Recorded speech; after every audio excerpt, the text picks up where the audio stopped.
Tsourekia. We're gonna make some Greek Easter bread today.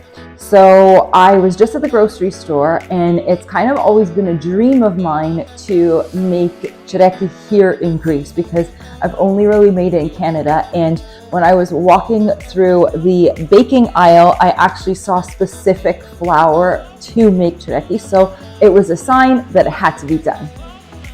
So let's begin. First of all, I actually kept out my eggs overnight. So they're room temperature, as well as my butter, which you can see is super soft. Everything else that you're gonna need is obviously our flour. We're gonna need some milk. We're gonna need our fluffiest and mastika, which are specific spices for this bread. We're also going to need some sugar, as well as sea salt, fresh yeast, and some sesame seeds to top. So let's go with the first step. What we're gonna need to do is get a pot that we're gonna be able to warm up our actual milk and butter together. So onto your scale, we're gonna start with 333 milliliters of milk. To that, we're gonna be adding a half a cup of our butter. Does it matter which milk you use, Laura? No, I prefer fuller fat, but you can actually even do like a 1% as well. So it won't ruin it. And then the butter, again, like you can see that this was left out overnight, so it's already melted. So this is perfect. You don't want things right from the fridge, like even the eggs too, especially when you're baking. If you know in advance, it's always better to have like the room temperature. So to this pot, we are just going to be adding the half cup of butter here. And then we are just going to be melting all of this on the stovetop. So we're just going to warm up the milk with the butter here. I'm just going to have it at a lowish temperature until it's all fully melted. Okay, so now the butter is completely melted, so I'm just going to take it off of the heat and just let it sit here while we do the rest of the steps. So let's go. So now we're going to take our eggs, the room temperature ones, and we are just going to add all of them to a bowl here. And we're going to mix this with our sugar. So let's zoom in on these eggs. Like, look how amazing this yolk is. Voila. Okay, perfect. So now we're gonna add the sugar and mix it all together. Okay, so I have the hand blender here. If you have a other like a mixer, you can use that, but here I don't, so I'm just using this. So mix the eggs.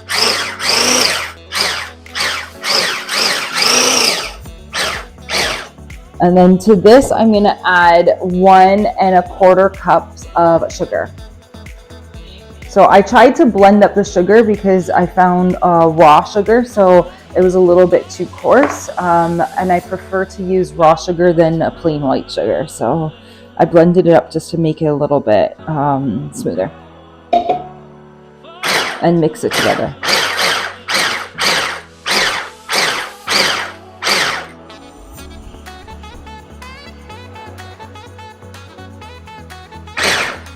So once it's nice and incorporated and fluffy, we're gonna start to actually add our yeast. So I went to the bakery first thing in the morning and they sell fresh yeast. So of course I bought some fresh yeast. You can use powdered one too, but fresh yeast makes it fluffier and tastes so much better. So to the bowl, I'm just gonna add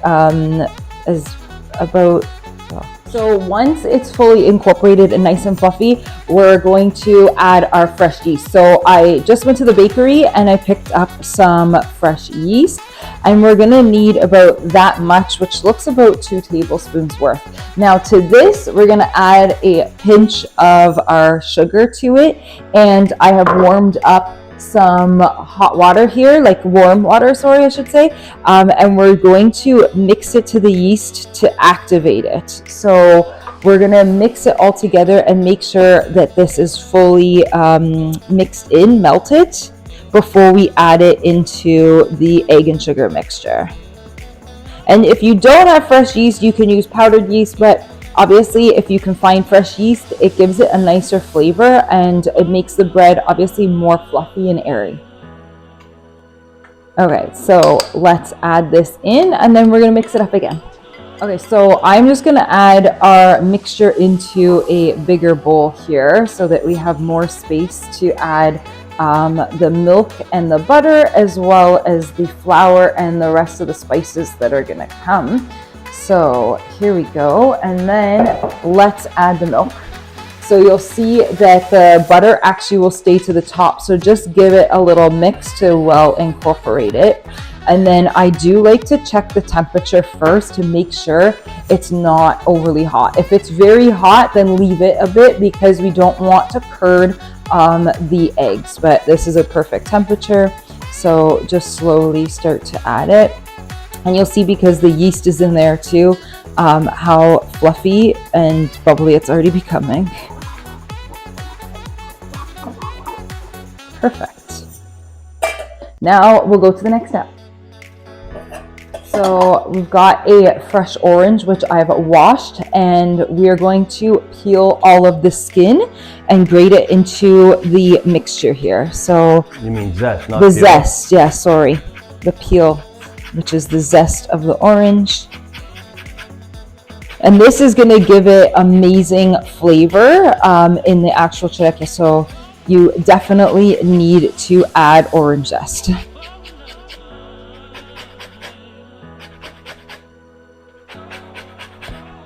So we don't want to grind too much. Don't get any of the white. Just make sure you get the orange part. And then, of course, clean the full amount so that you get everything before we start adding our two spices, which are maklepi and mastika. So the ground maklepi I'm going to add first. We're going to add the whole thing. So all of this, which is 15 grams. Now you can find it pre-ground, which I did, or you can actually find it in the actual seeds. You'll just need the pestle mortar and actually grind it yourself. And then the mastika, sometimes you find it grounded, but for the most of the time, we actually find it. I'm going to just pour it in my hand so you can see. So it'll actually be in little like crystals like this. So this will still melt and make the Tsourekia actually very stringy. So just add the whole thing in. And again, I think this one is about 15 grams too. So this one's 10 grams, sorry. So just the whole thing right into here. And then we're just gonna mix everything all in. And you know mastika is only found on one island in the entire world. That's right. Kios. They've tried to, you've told me that they've tried to actually plant the tree in other areas and it just doesn't grow. No, it only grows in that one area. Yeah, And so. it's the original gum of the ancient times. Yeah, if I would healing. have kept one, I could have showed you, but you could actually chew it. So it is like a gum, and it has a distinctive taste. I love it personally, and they actually do sell, like there's a whole bunch of stores here in Greece that are mastika products. So not only just this, but they have gums, they have the alcohol, they have they have honey infused, they have so many different products with mastika in it. So you got to check it out. So now to this, we are going to add our flour. Okay, so I've pre-measured 5 cups of the flour, and I'm just gonna add in half at a time and mix it until it's well incorporated. So here we go. You could use a spatula, I prefer, or even like a wooden spoon, just to make sure everything is well done. And I sifted the flour as well, so that helps, so it doesn't go all clumpy.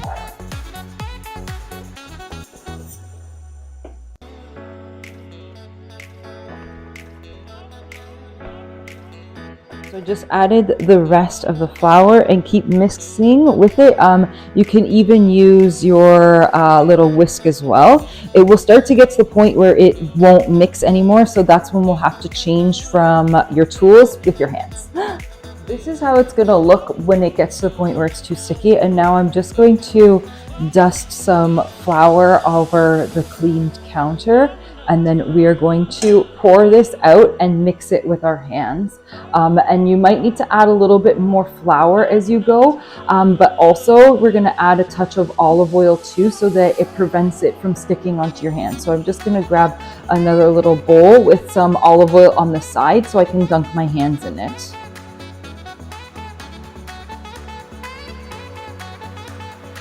Okay, so I'm just going to sprinkle some flour on the top of it too.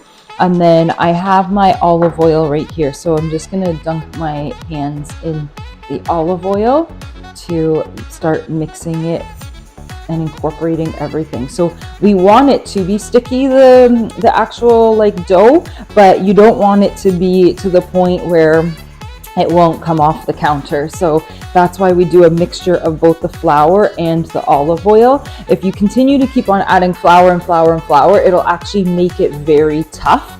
And the whole purpose of this bread is that it's nice and fluffy and airy. And I mean, this recipe is handed down from my mother-in-law, and everyone who eats it is always so amazed at how airy and fluffy it is, and it's not dense whatsoever. So that's one of the secrets, is that not constantly adding more and more flour. We want to start mixing and start adding more of the olive oil to make it softer. Okay, so we've got our plastic here. So we're going to wrap this, and then I'm going to turn on the oven just so it's a little bit of a warmer temperature. If it's really warm outside, you can always leave it somewhere where the sun is hitting, and it'll start to double in size too, but I prefer the oven. And then I'm just going to grab a clean dish towel too and make it nice and cozy before putting it in the oven.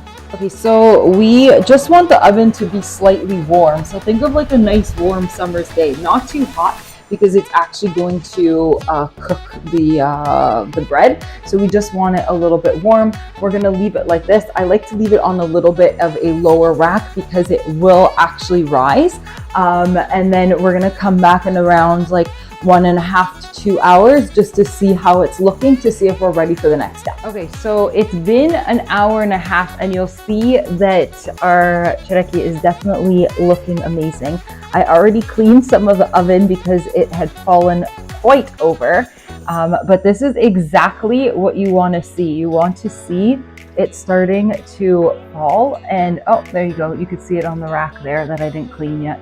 And now we're just going to move it over here, because now the fun starts, where we actually start to braid it and shape it so that it can do its second rise before baking.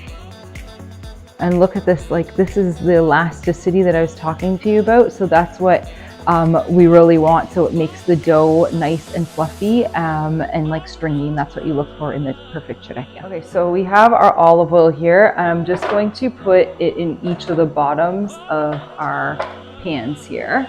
And then of course we need this on reserve for the side so that we can braid the Tsourekia. So just do that first before we actually start dealing with the Tsourekia.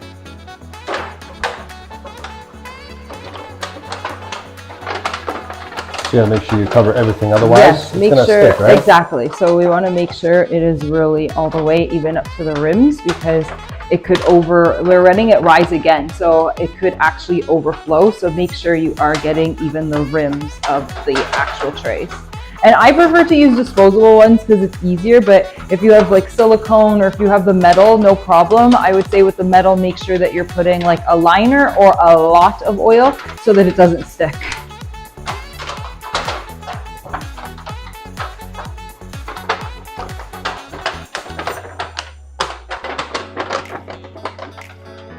Okay, we are good. Okay, so I'm just gonna put the oil on my hands, and we are just going to take out all of the Tsourekia here and just pour it onto the cleaned counter before we start braiding it. Use everything, don't waste it. You'll regret not using it all afterwards when you eat it. So again, with the olive oil, and we're just going to really knead it. This is where the work comes in. So you're going to just continue to play with it. If it gets a little bit sticky, you'll see that I'll just keep on adding a touch of oil onto my hands so that it doesn't continue to stick. And we use the oil because, like I was saying before, if you continue to use flour, it's going to make it tough and it's going to make it more of a bread. We don't want it to be a bread, even though I know it's called Easter bread. It's a sweetened bread, so you don't want to keep on adding the flour. That's why the olive oil is going to help so it doesn't get stuck, but also give it more of a nice sweet taste too. It's already changing texture and look. Yes. Yeah, and you could see like the nice chunks of the orange zest in there too, and then you can feel the like maklepi here. That's mastika. So yeah.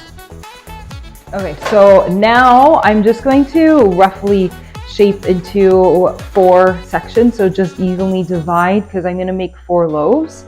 Eyeball it. If you want to be really precise, okay, grab out your scale, but I just eyeball it and then just see from feel and move it around to see, okay, which one has more or less. And then I'm going to take all of my extra ones, put them in the bowl, and I'm just going to work with one at a time to braid. So each individual one is going to really be worked in again. Yes, I know we just did that with a big batch, but again, we want to do it with the small one. And really just work it in, knead it. Again, this is where the magic happens. So there's no real like time restraint, but just work it in. So it is going to take some time getting the feel for it, eh? Like, I mean, you're going to need some experience. Every time just gets better and better. Yeah, of course, right? And that's why some of the things is like you kind of are eyeballing too. Like normally when I make this at home, I actually do a bigger batch, so I make it around like 6 to 7 loaves. But for here, it was just because, like I said, I saw the ingredients. I didn't feel like making a full 7 loaves. Like I said, it's not Easter, so traditionally you make the full 7 loaves because you start to give it to people, right? So here, it's just us here. So what do we need to do with 7 loaves? At least now with the 4, we can give one to a neighbor and then eat the 3. So from the one section, I'm dividing it into 3 again, evenly. And we're just going to start to roll them out with your hands because we're wanting to make a nice like braid shape. So we just put one section there, and we're going to do the following exact same with the other 2 so that we have 3 even like snakes, let's just say. And you'll see, like I don't know if you can see in the video like how elasticy it is, and this is exactly what you want. If it breaks like that, which I wanted to on purpose, perfect. Just start again. Don't worry about it. Don't stress. It's not a huge deal. It doesn't need to be perfect. And like Stavros was saying, practice does make perfect. So as you start to do it more and more, it just becomes easier. So we have the 3. Now we're just going to attach at the front, and then you're just going to do 1, 2, 1, 2. Just continue to go over and over and over until we get close to the end, and then you can make it a little bit prettier. And now when you're grabbing it, you're just going to grab it with 2 hands like this and plop it in. So you can see this one's a touch thin, but once it rises again, it will puff up in the middle. And that's number 1 done. 3 more to go.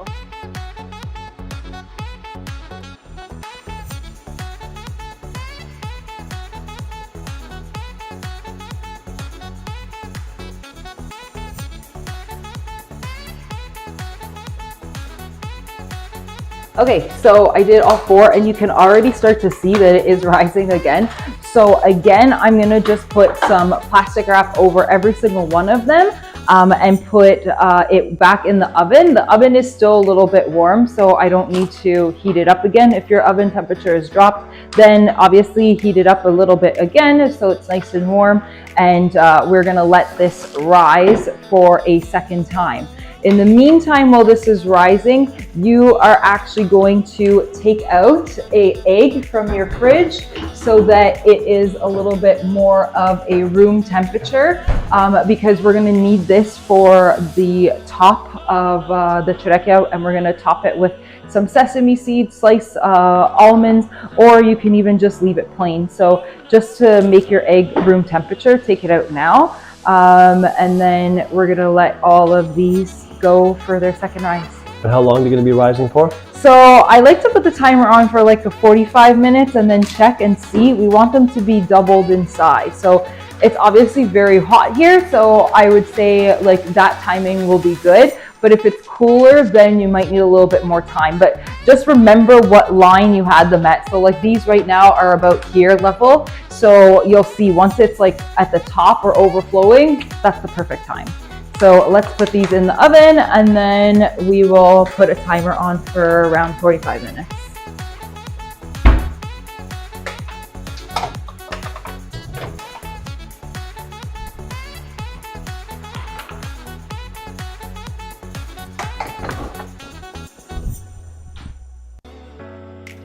And of course, our clean dish towel.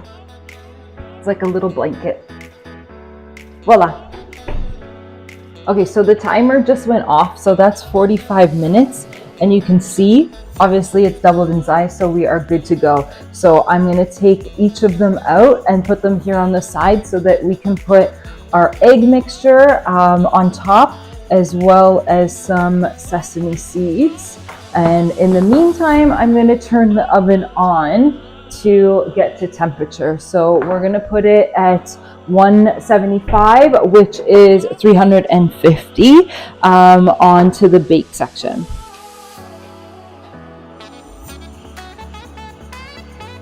So we're just going to remove all of the plastic very gently to make sure that we don't cause any of it to deflate.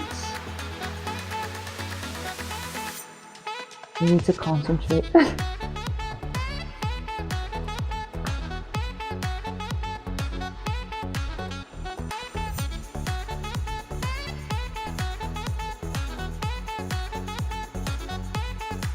Perfect. And now we're going to take the egg that we left out. We're going to crack it into a bowl. And we're going to use this to baste on top of the actual Tsourekia. So it will help to stick the sesame seeds, almonds, whatever you have on top of it.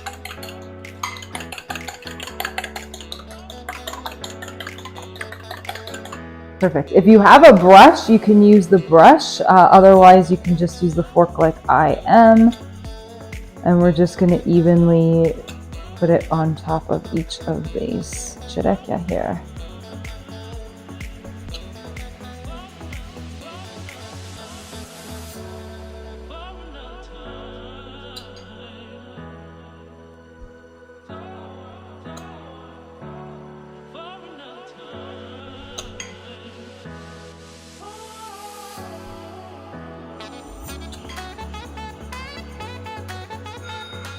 So I actually picked up some of the sesame seeds from our bakery as well. When I was getting fresh bread this morning, I just asked them if they had extra sesame seeds. So of course they did.